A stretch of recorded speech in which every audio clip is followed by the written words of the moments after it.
اب لوگ آپ کو سناتے ہیں.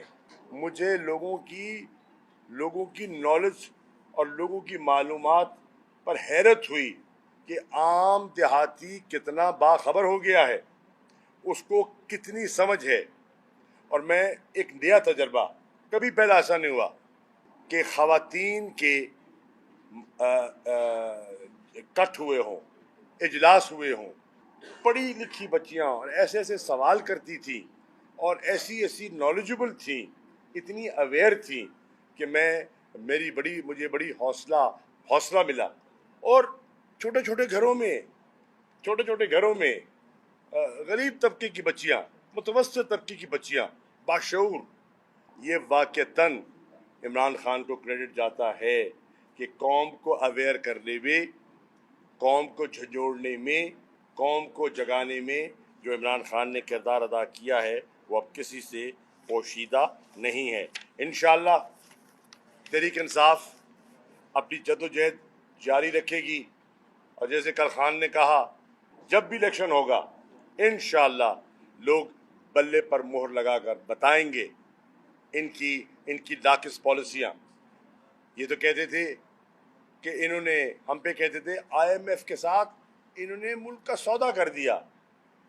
میں پوچھتا ہوں آئی ایم ایف کے ساتھ آپ نے معاہدہ کیا کیا؟ ذرا قوم کو اس معاہدے کی تفصیلات سے تو آگاہ کریں. ابھی تو ایک جھلک نظر آئی ہے، ابھی کئی شکیں ہیں جو آگے آنی ہیں. ذرا ان کے بارے میں تو لوگوں کو آگاہ کریں تو پتہ چل جائے گا کہ آپ کہاں کھڑے ہیں.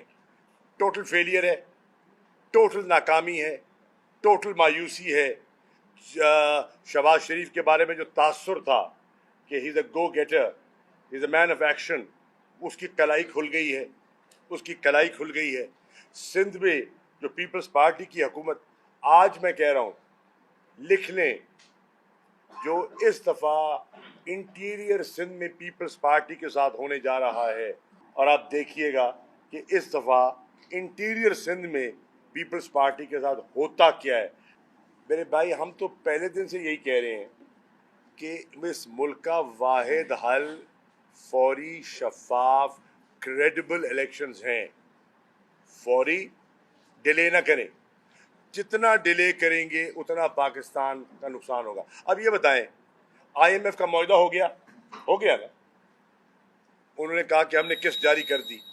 پھر میرا سوال یہ ہے روپیہ پھر کیوں گر رہا ہے؟ آج دیکھیں، آج روپیہ پھر گر گیا ہے. روپیہ سٹیبلائز کیوں نہیں ہو رہا؟ مہنگائی بڑھتی چلی جا رہی ہے. پہلے خیال تھا جی آئی ایم ایف کی انسرٹنٹی کی وجہ سے وہ استحکام نہیں آ رہا. اب تو وہ جو گو بگو کی صورتحال ہے وہ ختم ہو گئی. اب تو روپیہ سٹیبل ہونا چاہیے تھا، نہیں ہو رہا. سرمایہ کاری نہیں ہو رہی، انسرٹنٹی قائم ہے. اس کا حل کیا ہے؟